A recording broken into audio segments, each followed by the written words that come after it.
Why, hello there. How are you? Great, amazing. How am I? Doing well. Trying to do the best I can with the time I have available. And I promise you this much, I don't have much time.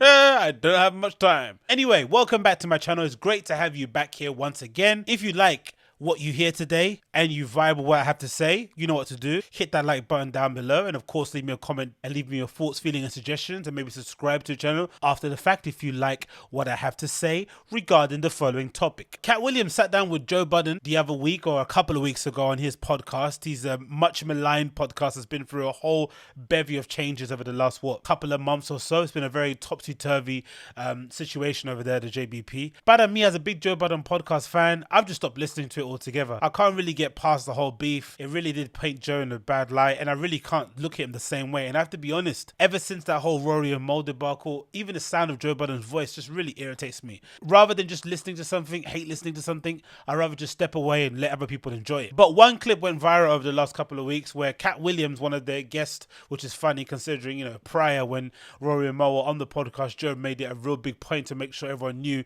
that his podcast wasn't guest led. But I guess, with the numbers now falling to some extent, and with maybe them running out of topics to talk about, the only natural course to go is to go down the guest route. But hey, we digress. And he happened to have the legend that is Katt Williams on his podcast, and he had a lot of interesting things to say about cancel culture, which I don't necessarily agree with, but I can definitely see where he's coming from. Now, obviously, I've spoken about it in a little bit here and there concerning some of the other comedians I've kind of profiled on my channel, vis-a-vis the whole Chris D'Elia situation, Brian Callen situation. There's been some elements of cancel culture involved there, but there is something to be said with how quickly we're dissolving into a society that doesn't have any inkling of due process anymore. As soon as you're accused of something, as soon as there's whispers of some of your bad behavior, automatically people are calling for you to get removed from your job and to lose your livelihood. And I've just never really understood it. And the really concerning part of the entire thing is that for some reason in this current era that we're living in, there is no clear path to redemption. You make a mistake, you do a little bit of a faux pas, you do a little bit of an oopsie, you make a misstep, you misspeak on some occasion,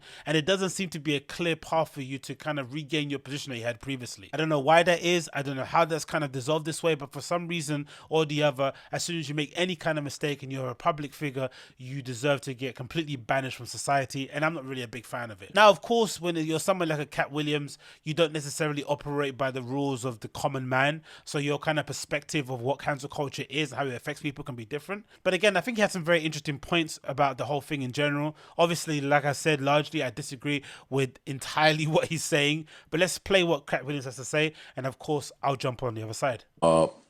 Without judgment and repercussion from cancel culture.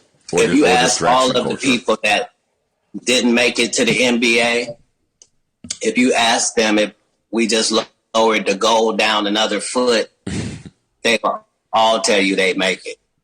Mm-hmm.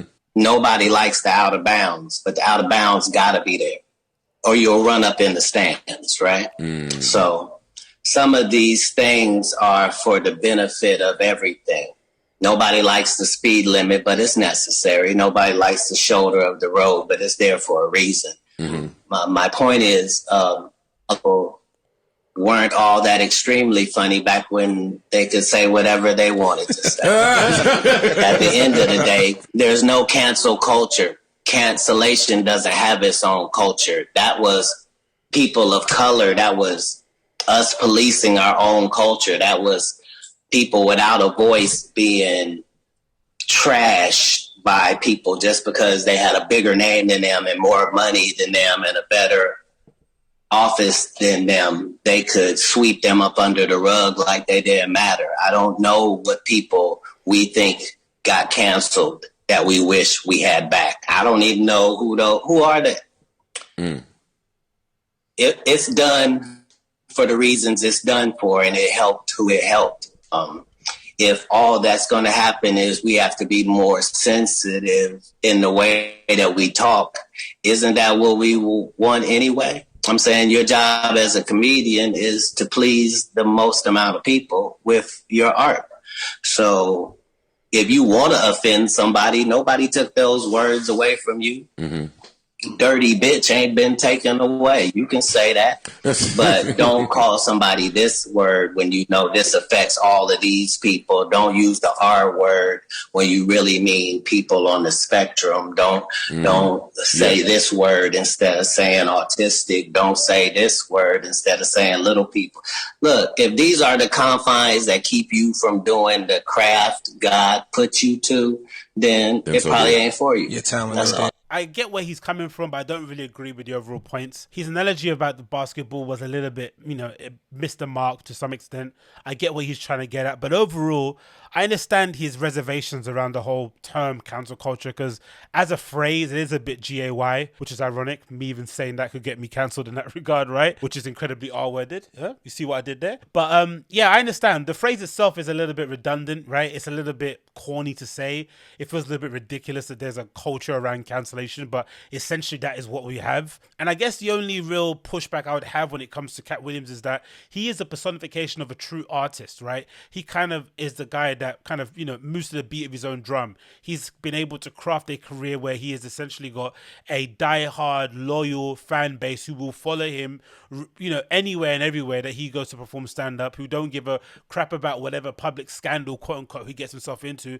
And they're definitely going to ride for him and make sure that he's able to sustain himself through his God-given gifts. But unfortunately, if you're somebody that has decided that your dream and that your aspirations were somehow tied to the Hollywood industry or the entertainment industry at large, then you have to really worry about cancel culture, because as much as you don't want to think exists, for sure, if you operate within that hallowed system, if you operate within that kind of structure, you have to be aware that cancel culture can affect you quite instantly. And usually it has nothing to do with the fans. Usually the fans of said artist or said performer or whatever it may be don't really care about what scandal you get into for the most part. If your film came on next week after you were accused of a very heinous crime, most likely a lot of your fans will still come out and view it. The real problem is the systems around the entertainment industry, whether it's the producers, whether it's the sponsors, whether it's the big corporate overlords. They're the ones that are really in charge of dictating who gets a career and who doesn't get the career off the back of a cancellation. And unfortunately, a lot of these faceless organizations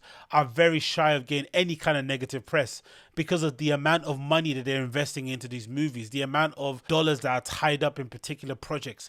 They can't risk any negative attention being put upon a project that they're doing, which might risk or harm their ability to recoup whatever investment that they've put in. So for the most part, even if you're accused of something that isn't necessarily that big of a deal, they would much rather push you to the side and carry on with somebody new than kind of take the chance that your fans might be okay with what you've done and kind of see what happens at the box office. They don't want to take that chance whatsoever. But for some reason, it feels like karmic restitution has gone a bit too far. All those years of people being silently oppressed and bullied and abused in the entertainment industry has finally come to a head, but it feels like we need to kind of pull the reins back just a little bit. We need to pull the reins back just a tiny bit so that innocent people's lives aren't being destroyed just off the base of them being a bit of a dick on set, just off the base of them being maybe a little bit too handsy at a particular meet and greet. That's not enough for somebody to lose their entire career that they've worked 30 plus years to get to, especially in the entertainment industry where there is no clear linear path in order to be successful. You have to do a lot of, twisting and turning, a lot of crappy jobs, a lot of rejection in order to get any molecule of success. So for all of that to kind of be stripped away from you and for you to be rendered basically unemployable due to one lapse in concentration, due to one lapse in horniness, due to just you being way too excited and kind of taking your position for granted, I don't necessarily think one mistake should categorize your entire journey. But where do we go from here? Where's the resolution? I'm not really too sure. Maybe as a society, we need to get to a point where we accept people are always going to make mistakes. Maybe we get to a point in society where we kind of hold each other to account more often and we don't let situations come to a boiling point where we suddenly then have to start making kind of sweeping changes that then end up affecting innocent parties that maybe weren't really guilty of the crimes that they're kind of being accused of or weren't guilty of the crime of the severity that they're being accused of. Maybe we're going to get to that point. But who knows? Maybe I'm wrong. Let me know what you think in the comments down below. I'd love to know your thoughts and opinions. Peace!